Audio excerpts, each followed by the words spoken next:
আপনি তখন বুঝতে পারবেন যে আপনার ইচ্ছাই আপনার জীবনের ব্যাখ্যা।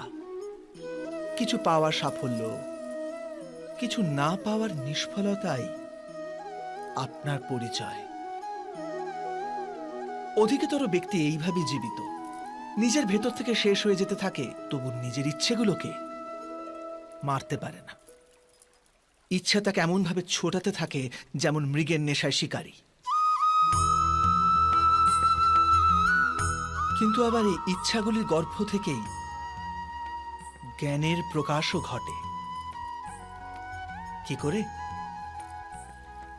যখন ইচ্ছা অপূর্ণ থেকে যায়, আশা ভেঙে যায়, তখন সেখান থেকে জ্ঞানের কিরণ প্রবেশ করে মানুষের হৃদয়।